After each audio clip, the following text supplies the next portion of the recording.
안녕하세요. 저는 모멘텀 헤어라인 의원 이선민입니다. 오늘은 항암 탈모에 대해서 좀 말씀을 드리려고 해요.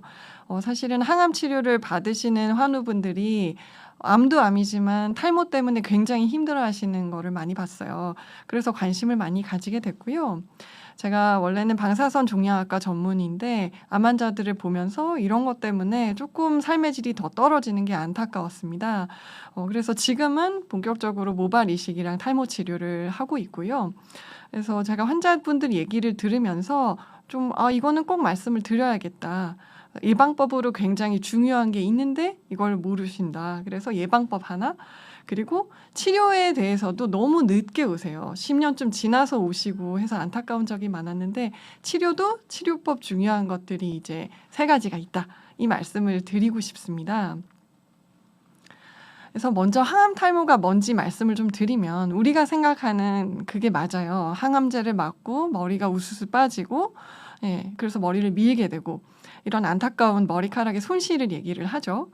그런데 사실은 머리카락만 빠지는 게 아니라 우리 눈썹과 속눈썹, 그다음에 뭐 겨드랑이나 다리 털까지 모든 몸의 털이 다 탈락을 하게 돼요. 그리고 치료 시작 후에 한 2주 정도 평균적으로 생기게 되죠. 그런데 이렇게 머리카락을 빠지게 하는 거는 모든 항암제가 그런 건 아니에요. 요즘 많이 쓰고 있는 면역 치료제 같은 경우는 별로 탈모를 일으키지 않는 경우도 많거든요. 그래서 여기에 대한 걸 조금 더 말씀을 드리겠습니다. 여기 보시면 항암제 중에 세포 독성 화학요법, 그런 경우에는 빠르게 분열하는 세포를 타깃으로 하게 돼요. 그래서 우리 몸에서 빠르게 분열하는 세포가 뭐가 있을까요? 암세포는 일단 기본적으로 굉장히 빨리 자란다. 이거를 알아서 타깃으로 했는데, 억울하지만 머리카락이라든지 손톱, 발톱, 피부 같은 경우도 굉장히 빨리 자라죠. 그래서 같이 영향을 받게 됩니다. 그래서 모낭세포가 빠르게 분열을 하는데, 항암제가 이러한 모낭세포도 문제를 일으키게 되는 거죠. 그 일으키는 기전을 보시면 그림에 이제 세포 주기에 대한 그림이에요. 세포가 계속 이런 M이라고 돼 있는 M 사이클에서 2개로 분열을 하고, 그다음에 쉬었다가 S에서 다시 이제 DNA를 막 복제를 해요. 복제를 하고 쉬었다가 다시 분열하고, 이런 식으로 하나의 세포가 2개가 되고 2개가 4개가 되고 이렇게 늘어나는 거거든요. 그런데 이 늘어나는 거에서 M이랑 S 페이즈를 억제를 하게 돼요. 여기서 DNA 손상이 일으키니까 이 주기가 제대로 못 돌아가고 세포는 사멸하게 되거든요. 이러는 원리로 암세포를 죽이게 되는데, 그때 이런 모낭세포도 같이 죽게 되는 거예요. 그러면 앞에 말씀드렸듯이 모든 항암제가 이렇게 탈모를 일으키는 게 아니면 누가 일으킬까 보시면, 안스라사이클린 계열, 탁센 계열, 알킬레이팅 약제가 있어요. 근데 여기에 독소루비신, 뭐 아드리아마이신, 에피루비신, 어디서 들어보신 약이다. 저거는 내가 맞는 약인데, 내가 맞았던 약인데, 이런 게 분명히 있으실 거예요. 그리고 탁센에도 무슨 탁셀, 파크리탁셀 이런 약들이 있죠. 그러면 이런 약들이 탈모를 일으키는데 정도가 약마다 좀 달라요. 탁센 계열 약은 특히나 모낭 자체를 아예 이제 줄기세포를 파괴할 수 있기 때문에 영구 탈모를 일으키기도 합니다. 굉장히 안타깝지만, 그래서 폐암, 림프종, 유방암은 굉장히 다양한 암에서 지금 이런 약들은 이미 효과가 입증이 됐기 때문에 많이 쓰고 있는데요. 특히 문제가 되는 게 바로 유방암이에요. 우리 유방암 환우분들은 굉장히 젊은 여자분들이시잖아요. 그리고 유병률도 지금 굉장히 폭증을 해서 많은 환자분들이 계시고, 머리 빠지는 게 특히나 아직 굉장히 아름답게 머리도 긴 분들이 많고, 자녀들 뭐 등원도 시키시고 출근도 하시고 이런 분들인데, 사회생활에 탈모가 있으면 좀 방해가 많이 되잖아요. 그래서 안타까운 케이스가 많죠. 네, 그래서 앞에서 제가 예방법 중요한 게 하나가 있다 말씀을 드렸죠. 여기서 집중을 좀 하시면, 두피 냉각 치료가 바로 그 예방법이에요. 스칼프 쿨링 시스템이라고 해서 이미 미국에서는 치료를 많이 하고 있어요. 이 개념 자체는 굉장히 단순합니다. 여기 보시면 냉각 기계가 있고요. 여기서 물을 차갑게 만들어서 그냥 이런 이제 우리 보온병 같이 이렇게 돌리는 거예요. 그래서 머리에 이런 냉각 모자를 쓰는데, 거기로 차가운 물이 계속 왔다 갔다 하는 거예요. 그러면은 이 물 온도는 한 3도 정도 물 온도가 왔다 갔다 하고 그 아래 이제 머리 아래 모낭 온도는 한 18도 이하로 낮추는 게 목표가 돼요. 그럼 이렇게 있을 때 왜 탈모를 막을 수 있냐 하면 항암제가 이렇게 피를 따라서 가잖아요. 그런데 항암제가 들어가는 그 직전부터 확 차갑게 만들어서 혈류를 줄이는 거예요. 혈관이 수축을 하면 피가 잘 못 가죠. 그러면 혈류가 감소를 하게 되고 항암제가 들어왔을 때 처음에 굉장히 농도가 높은데 그때 동안은 혈류가 이렇게 줄어들어서 못 가는 거예요. 그러니까 우리가 적군이 침입을 할 때 성을 쌓고 그럼 그 성벽이 있으면 침입을 못 하죠. 그런 거랑 똑같이 물리적으로 차단을 하는 거예요.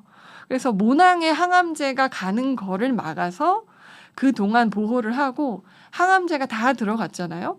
그럼 그때부터는 이제 새로 들어오는 건 없으니까 몸에서 계속 소변으로 간으로 뭐 이렇게 대사가 되는 거예요. 그럼 농도가 점차 줄겠죠. 그래서 항암제가 초기에 들어가는 그 시점, 그 직전부터 해서 끝나고 나서 어느 정도 시간까지 여기를 이렇게 차단을 해주는 거죠. 그러면 그 뒤에는 피가 가도 농도가 현저히 떨어진 후기 때문에 모낭이 덜 파괴가 되는 거예요. 그런 물리적인 차단 원리로 시행하는 게 두피 냉각 치료입니다. 근데 이거를 뭐 하루 종일 계속 쓰고 있을 수는 없으니까 다른 뭐 길게 항암제를 맞아야 되는 암에서는 사실 쓰기가 힘들어요. 근데 유방암에서는 보통 한두 시간 정도의 약이 다 끝나는 경우도 많잖아요. 그러니까 이때는 모자를 2-3시간만 쓰고 있으면 되니까 이거는 좀 할만하다. 이렇게 했을 때 효과가 논문을 보면 50%에서 많게는 90% 정도까지도 가발 없이 괜찮았던 거예요. 그리고 롱텀하게 장기적인 결과도 봤을 때 머리카락이 영구적으로 손상이 되는 거를 막을 그 비율이 높았던 거예요. 그래서 할 수 있으면 두피 냉각 치료를 꼭 하시면 굉장히 도움이 된다. 이 말씀을 드리고 싶고요. 근데 우리나라에는 아직까지는 안타깝게도 허가는 됐어요. 들어와 있는데 급여, 보험 코드를 받는 작업은 아직 진행 중에 있어서 아직까지는 상용화는 안 됐고요. 삼성병원에서는 임상을 하고 지금 있는 걸로 알아서 그쪽으로 이제 환자분들을 저도 보내드리고 있습니다. 네, 그래서 곧 상용화 되기를 좀 기대를 하고 있습니다.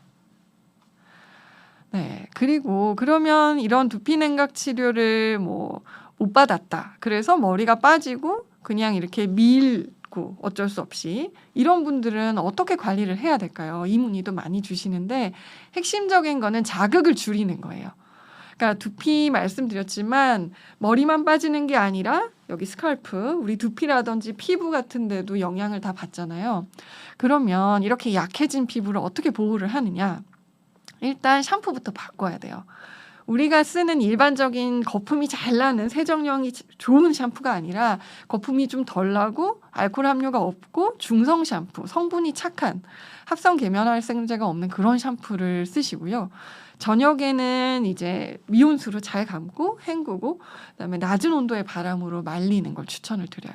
그리고 본격적으로 각질이 일어나기 시작하면 비듬 점용 샴푸를 2-3일에 한 번 정도 쓰셔도 되고요. 두피도 건조하기 때문에 얼굴에 로션 바르는 것처럼 같이 이렇게 같이 씻고 같이 발라주고 이렇게 하시고 그다음에 우리 두건 많이 환우분들 쓰고 계시잖아요. 이런 거를 집에서도 좀 쓰고 계셔서 보호를 하는 걸 추천을 드려요. 그리고 자외선 차단하셔야 되는 거 기본적으로 하셔야 되고요. 그래서 가발이나 선글라스나 모자나 양산이나 다 괜찮으시고 그리고 병원에서는 그러면 이미 할 수 있는 게 없을까요? 이때는 이렇게 얘기를 하시는데 가장 자극이 적은 치료를 합니다. 저희 병원에 오시면 이제 헤어셀이라고 전자기장 치료 기기가 있어요.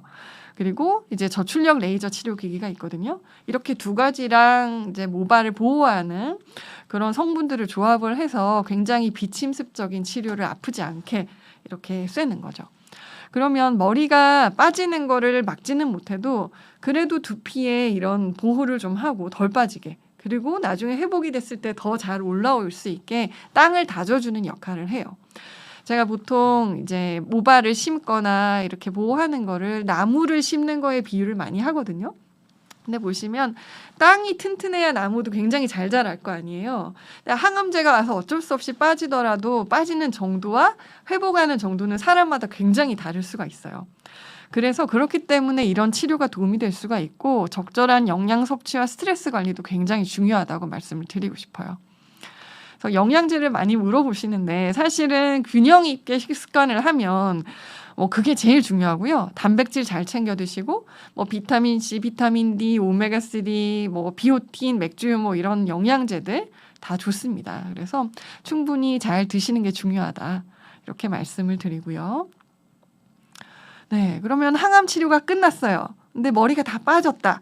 이런 경우에는 사실 6개월에서 1년 사이에 자연적으로 어느 정도 회복이 됩니다. 약제에 따라서 근데 회복의 종류가 다르다고 말씀드렸잖아요. 그래서 그러면 그냥 마냥 기다려도 되는 분들이 있는데 그렇지 않은 분들도 있어요. 앞에 말씀드린 탁생 같은 약은 영구 탈모를 일으킬 수도 있기 때문에 그럴 경우에는 병원으로 빨리 방문을 하시는 걸 추천을 드립니다. 그리고 앞에 제가 이제 치료법 중요하다고 말씀드렸잖아요. 시기가 중요한데 늦지 않게 6개월, 1년 이 안에 이제 치료를 받으시는 게 좋아요. 그래서 미녹시딜이라는 약은 FDA 공식 승인 받은 탈모 치료제죠.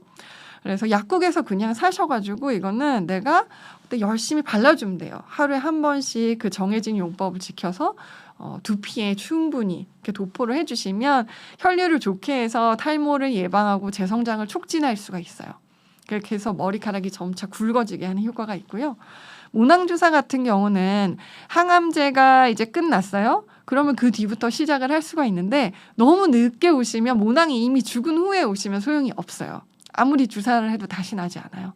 살아있는데 아직 너무 힘이 약해. 쉬고 있어. 그리고 간당간당해. 이런 경우에 이제 모낭 주사를 하면 이렇게 다시 굵어지고 쉬는 애들을 빨리 올라오게 하고 이렇게 도움이 될 수가 있습니다. 그래서 모낭 주사 굉장히 종류가 많아요. 사이토카인, 성장인자 각종, 엑소조민 이런 많은 것들이 있는데 환자분들한테 개개인별로 도움이 될 수 있게 맞춤 치료를 하고 있습니다. 그리고 2년이 넘었어요. 1, 2년이 넘었는데 나는 너무 많이 빠졌는데 회복이 별로 안 됐어요. 이런 경우는 더 기다리실 것 없이 사실은 모발 이식을 할 수가 있습니다. 그래서 후두부 모발을 건강한 모발을 채취를 해서 옮기게 되는데 단 주의사항은 항암제가 아직 남았어요. 그럴 때는 이식을 하지 않아요. 항암 치료를 하면 다시 또 생착률에 문제가 되고 빠지고 이러기 때문에 완전한 치료가 끝난 다음에 그리고 2년이 넘었어요. 근데 안 나요. 이럴 때는 이제 이식을 할 수가 있습니다. 네, 그래서 치료에 대해서 시기가 중요하다 말씀을 드렸고요. 근데 궁금하신 것들 중에 이제 많이 물어보시는 게 호르몬이나 방사선 치료는 괜찮을까요? 라고 얘기를 많이 하시는데 호르몬 치료도 안타깝게도 탈모를 일으켜요. 약에 따라서 다른데 우리 타목시펜 많이 드시죠? 그리고 아로마타제 이니비터 계열 약들 3분의 1에서 3분의 2 정도까지 탈모를 일으켜요. 근데 이 탈모는 앞에 항암제 탈모랑은 기전이 다릅니다. 항암제 탈모는 그냥 잘 자라고 있는 성장기 모발이 DNA가 손상돼서 쭉쭉 빠지는데 이 호르몬 치료는 그런 게 아니라 에스트로겐, 우리 여성 호르몬 레벨을 이제 낮추는 거예요. 그렇게 해가지고 이제 그게 모발을 원래는 보호하는 호르몬인데 이게 낮아지니까 발생을 하거든요. 그래서 이런 경우는 남성형 탈모처럼 이제 안드로겐성 탈모, 휴지기 탈모 이렇게 다 복합적으로 발생을 할 수가 있어요. 그래서 이런 경우는 더더구나 주사 치료, 모낭 치료가 도움이 될 수 있기 때문에 호르몬 치료를 길게 한다고 탈모가 계속 회복이 안 된다고 우울해하지 마시고 병원에 내원을 해주세요. 잘 치료를 해드리겠습니다. 그리고 방사선 치료 같은 경우는 국소 치료예요. 방사선이 굉장히 강해서 이걸 받으면 다 빠지는 걸로 생각을 하시는데 오해가 있는 게 국소 부위만 빠집니다. 그래서 머리를 받았어요. 내가 전이가 있다든지 해서 그런 경우는 탈모가 발생을 해요.